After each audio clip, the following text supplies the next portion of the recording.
سلام بچه، خوش اومدید به این ویدیو. میخوایم فوتبال بازی کنیم. به بازی ایران و کانادا بریم سراغ بازی. لس آقا بریم.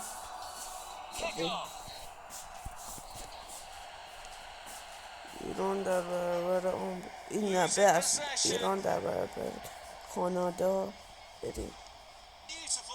بریم Square pass. بیرسیم.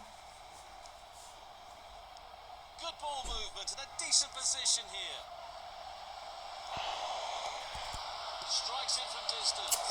وای خیلی Nice one. نزدیک بود گل بشه، خیلی نزدیک بود. بریم بریم. آها توپو گرفتیم. حالا یه دون شوت. آفرین. عجب شوتی زدم. There goes the ball. بریم. Losing possession.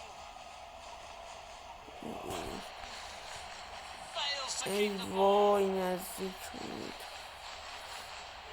Looking for options. Losing بریم. possession.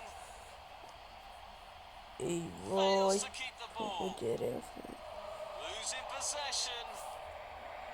ای بابا Losing بس possession. سخت بازی. من توپو گرفتیم. Pass back. Square pass. Well, that's the end of the first نیمه اول 45 بازی. minutes. بابا اومدیم نیمه اول بازی خورد.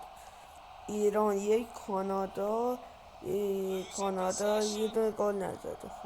خب یه دونه گل Fails to زدیم. keep the ball. Nice خب clean بریم. through. Breaking free.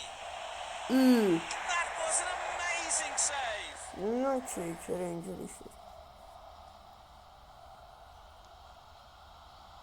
Losing possession.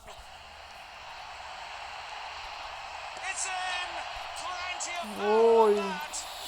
And off of خیلی the top of the crossbar. نزدیک بود خیلی گل شه ولی نشد. So we'll restart with that throw in. Losing یا possession. خدا ایران یه دونه گل زد. Well timed tackle. الان Fails to keep the ball. Losing possession.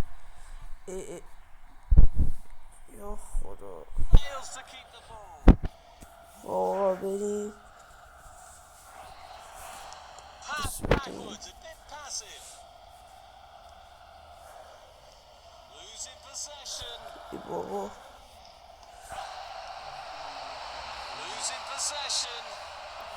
ای بابا. The referee خب آقا بچه یکی بود. ممنون ویدیو دیدید. کامنت رو